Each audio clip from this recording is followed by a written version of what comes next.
15일 향후 정권의 향방을 가늠할 수 있는 국회의원 선거를 눈앞에 두고 있습니다.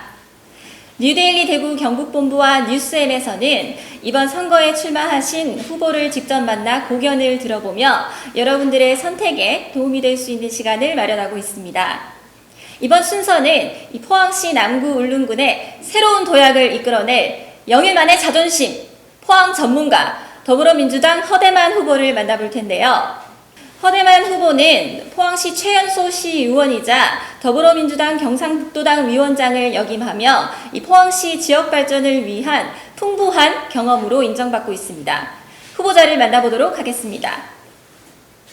안녕하십니까, 후보자님. 네, 안녕하십니까. 연일 유권자 표심 잡기에 고생이 많으십니다. 네. 먼저 유권자분들께 출마 인사로 인터뷰를 시작해 보도록 하겠습니다. 우리 포항 울릉 시민 여러분 반갑습니다. 허대만입니다. 코로나19 사태로 여러 가지로 어려움을 많이 겪고 계실 시민 여러분께 위로의 말씀을 드립니다. 우리 포항은 또 울릉은 철강 경기의 침체와 지진 그리고 코로나19 사태로 인해서 굉장히 어려운 상황에 직면해 있습니다. 일하는 정치, 자치를 넘어서 협치를 통해서 이 어려움을 극복해 보고자 합니다. 지금 포항은 또 울릉은 추락하느냐 재도약하느냐 이 기로에 서 있습니다. 일하는 정치, 협치를 통해서 포항의 재도약을 한번 이끌어보고 싶습니다. 이번에는 허대만에게 기회를 한번 주십시오. 열심히 하겠습니다. 고맙습니다. 네, 역시 포항 전문가다운 포부와 강한 의지가 느껴지는 출마 인사였던 것 같습니다. 후보자께서는 이번 포항시 남구 울릉군 선거에 여러 번 도전을 하신 걸로 알고 있는데요. 네. 그렇기 때문에 이 선거에 임하시는 자세가 더욱더 남다르실 것 같습니다. 그럼 이번 선거에서 꼭 승리를 거머쥐기 위해서 경쟁 후보와는 차별화된 전략이 있다면 어떤 것이 있겠습니까? 경쟁 후보들과 저는 굉장히 많은 차이가 있습니다. 가장 유력한 경쟁 후보인 한국당 후보에 비해서 저는 포항에 대학을 다니던 시절과 잠시 현 정부의 국정 운영에 참여할 시간을 제외하고는 포항에 내 아이를 키우면서 꾸준히 포항에 살고 있습니다. 그러면서 지역 정치 활동을 꾸준히 하면서 우리 지역의 구석구석을 누구보다 잘 알고 있는 포항 전문가라고 자부하고 있는 반면에 상대 후보는 2월 초에 불과 2월 초에 예비 후보 등록을 했을 정도로 우리 포항에 온 지 얼마 되지도 않을 뿐만 아니라 포항의 실정에 대해서 잘 모르는 후보입니다. 거기에다가 저는 이 정부 초기에 국정 운영에 직접 참여한 경험이 있을 뿐만 아니라 민주당 활동을 오래 함으로써 현 정부의 구석구석 여당과 정부와 청와대의 폭넓은 네트워크를 가지고 있기 때문에 우리 포항의 문제를 풀어가는데 이런 네트워크를 잘 활용한다면 포항의 문제를 풀어가는데 힘있는 그런 위치에 있다고 생각을 합니다.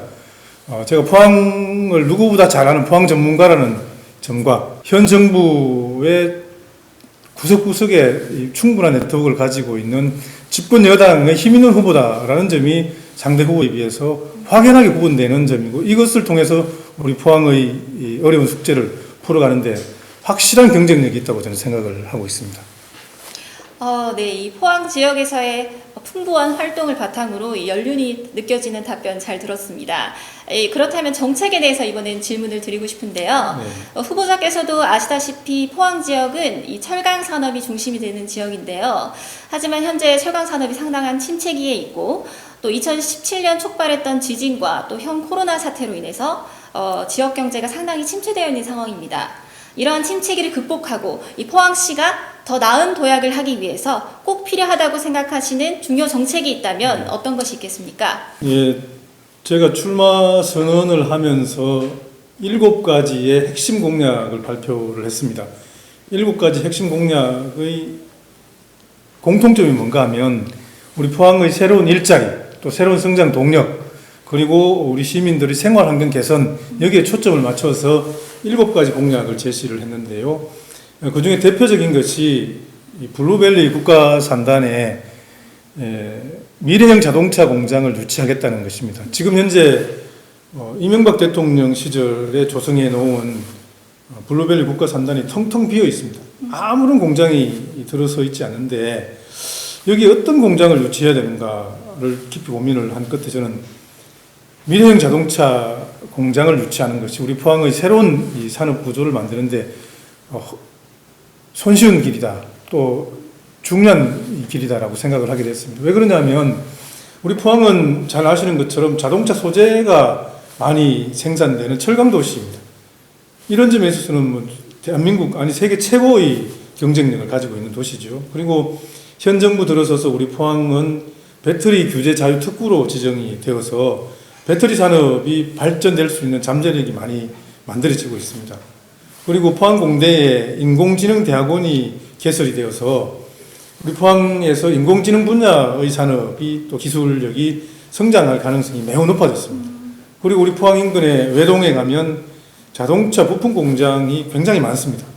철강 산업과 이 배터리 산업, 그리고 인공지능 산업, 그리고 자동차 부품 공장이 인근에 있다는 이런 포항의 특징을 잘 살리고 이걸 조화시키면 대한민국에서 가장 미래형 자동차, 전기차, 자율주행차, 플라잉카 같은 미래형 자동차의 완성차 공장을 유치할 수 있는 가장 유력한 또 가장 경쟁력이 있는 도시라고 저는 생각을 합니다. 아마 이런 평가에는 그 누구도 토를 달기 어려울 거라고 생각을 합니다. 이런 점을 잘 살려서 저는 일할 수 있는 기회가 주어진다면 4년 내내 정말 모든 힘을 기울여서 이 포항의 이 블루벨리 국가산단에 이 포항의 새로운 먹거리 또 새로운 일자리를 위해서 미래형 자동차 공장을 반드시 한번 유치해 보겠다 하는 각오를 또 계획을 가지고 공약을 했습니다. 그렇다면 이번에는 출마하신 울릉도, 독도 지역에 관련된 질문을 드리고 싶은데요. 후보자께서도 아시다시피 울릉도와 독도는 또 전략적, 국가적으로도 굉장히 중요한 요충지에 위치해 있는 지역인데요. 하지만 그러한 중요성에 비해서는 상대적으로 이 생활 환경이나 산업 인프라가 낙후되어 있는 지역이라고 볼 수 있습니다. 이 울릉도 독도의 경제 발전과 또 실효적인 지배성을 더욱더 강화하기 위해서 꼭 필요하다고 생각하시는 정책이 있다면 말씀 부탁드립니다. 울릉도는 사실 여러 가지 울릉도 주민들의 요구가 있습니다. 뭐 공항을 빨리 만들어 달라든가 사동강을 빨리 좀 더 확장을 해달라든가 또 교육 여건이 굉장히 열악한데 교육 여건을 개선해 달라는 요구도 강한데 이런 여러 가지 요구 중에서 가장 현재 울릉 주민들이 강력하게 요구하고 있는 것은 대형 여객선 유치입니다. 얼마 전까지 25년 동안 운행되던 선플라워가 설령이 다해서 퇴역을 했거든요. 그래서 선플라워호에 비해서 절반도 되지 않는 배가 포항과 울릉 사이를 오가고 있습니다. 관광객 수송이나 주민들의 이동 그리고 특산물 운송에 굉장히 큰 장애가 형성되고 있습니다. 그래서 울릉 국민들은 한결같은 마음으로 이 대형 여객선 유치를 바라고 있고 이것은 울릉군의 조례와 또 경상북도의 조례로 뒷받침하면서 보조금을 통해서 진행하려고 선사와 협의 중에 있습니다. 아마 장기적으로 대형 여객선 유치 사업은 진행되고 있는데 대형 여객선이 들어오기까지 적어도 2, 3년 정도 기간 동안에는 대안이 없거든요. 그래서 이 대안을 어떻게 마련할 것인가를 두고 또 다른 고민이 있습니다. 그래서 저는 이 대형 여객선 추진은 이 선사와 울릉군과 경상북도가 곧 실시 협약을 해서 진행되게 되어 있습니다. 그렇게 계약이 되고 있기 때문에 대형 여객선 유치는 풀려나갑니다. 그러나 대형 여객선이 들어오기까지 이 기간 동안 이 울릉 국민들의 불편을 해소할 방법이 현재로서는 굉장히 어렵습니다. 그래서 제가 두 가지 방법 중에 하나를 추진하고 있는데 우선 선플라워의 설령을 구조 개선을 통해서 이 설령을 25년에서 30년으로 연장할 수 있는 방법이 있습니다. 이것을 해수부하고 지금 협의 중에 있는데요, 제가 화물칸을 없애면 설령을 5년 정도 연장할 수 있을 정도로 선플라워의 기능은 아주 양호한 상태라고 합니다. 그렇다면 선플라워가 계속 이 대형 여객선이 유치될 때까지 운행될 수 있도록 이 해수부와 협의를 하겠습니다. 이게 안 된다면 새로운 배를 빌려서라도 임시적으로 좀 더 큰 배가 대형 여객선이 올 때까지 운행될 수 있도록 한번 해보겠습니다. 그리고 독도의 실효적 지배를 위해서는 뭐 여러 가지 방법이 있습니다. 저반 시설을 확충하기도 하고 뭐 군대를 뭐 주둔시키자는 이야기도 있고 한데, 저는 실효적 지배를 가장 확실하게 하는 것은 우리 국민들이 독도에 많이 가고 자주 가고 그렇죠. 하는 것이거든요. 그러기 위해서 제가 실제로 박원순 서울시장과 이런 협의를 한 적이 있습니다. 서울 시민들 중에서 독도에 가려고 하는 사람들에게 이 배사하고 절반을 지원해달라고 요구한 적이 있습니다. 굉장히 긍정적으로 검토를 하고 있는데, 대한민국 국민 누구라도 독도에 들어가는 사람에게 이 배사학의 절반쯤을 이 지방자치단체나 우리 경상북도나 국가가 지원하면 굉장히 많은 국민들이 독도에 한 번씩 가려고 할 거예요. 많은 국민들이 독도에 상륙하고 또 독도를 구경하게 되면 자연스럽게 실효적 지배도 확실하게 되고, 또 울릉도 독도 관광도 활성화돼서 일석이조의 효과를 볼 수 있게 될 거라고 생각합니다. 그래서 대형 여객선 유치, 또 울릉도 실효적 지배를 위해서 독도 입도 지원 반드시 한번 해보겠습니다. 울릉도 독도의 경제 발전을 위해서 후보자께서 생각하시는 이 실효적인 정책이 꼭 실현되길 바랍니다. 예, 기회를 한번 주시면 네. 반드시 해내겠습니다. 자, 마지막으로 이 유권자들의 표심을 확 끌어당기기 위해서 이 허대반 후보께서 준비하신 또는 당부하고 싶으신 말씀이 있다면 한 말씀 부탁드립니다. 포항 시민 여러분, 그리고 울릉 국민 여러분, 제가 오랫동안 또 여러 번 선거에 출마를 했습니다. 이제 마지막이라는 각오로 이번 선거에 임하고 있습니다.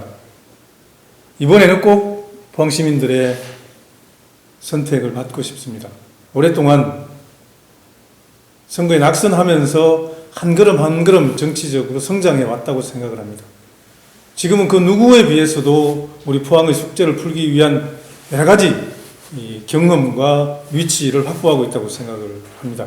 힘 있는 여당 후보로서 또 포항 전문가라고 자부하는 허대만에게 이번에 한번 일할 수 있는 기회를 주시면 우리 포항의 오래 묵은 숙제를 시원하게 한번 풀어보겠습니다. 오랫동안 한 정당만 지지하고 선택해 왔지만 과연 우리 포항에 어떤 문제가 제대로 풀렸습니까? 이번에 공천 과정에서 한국당은 포항 시민들의 자존심을 땅에 떨어뜨리고 큰 실망을 주었습니다. 이번에 정권 심판이 아니라 야당 심판을 해야 되겠다는 시민들이 많아지고 있습니다. 포항 전문가, 힘있는 집권 여당의 후보 허대만에게 일할 수 있는 기회를 주시고, 오랫동안 일방적인 선택을 해줬지만 아무런 성과도 내지 못한 야당을 이번 선거에서 꼭 심판해 주실 것을 간곡하게 호소를 드립니다. 열심히 하겠습니다. 기회를 한번 주십시오. 고맙습니다. 네, 좋은 말씀 감사드립니다. 이 후보자님의 열정과 이 풍부한 경험들이 꼭 실현될 수 있는 기회가 주어지시기를 진심으로 기원합니다. 예, 고맙습니다. 네. 예. 마지막으로 이 후보자님의 당선을 위한 화이팅을 한번 저와 함께 네, 외쳐보려고 고맙습니다. 하는데요. 중앙 카메라를 보시면서 제가 허대만 외치면 후보님께서 화이팅! 같이 네. 해주시기 바랍니다. 제가 하나 둘 셋 할게요. 네. 자, 하나 둘 셋, 허대만! 화이팅! 오는 4월 15일 시민 여러분들의 선택에 도움이 되고자 후보자들을 만나고 있습니다. 오늘 허대만 후보와의 인터뷰가 여러분들의 선택에 많은 도움이 되었길 바랍니다. 지금까지 신인회였습니다. 감사합니다.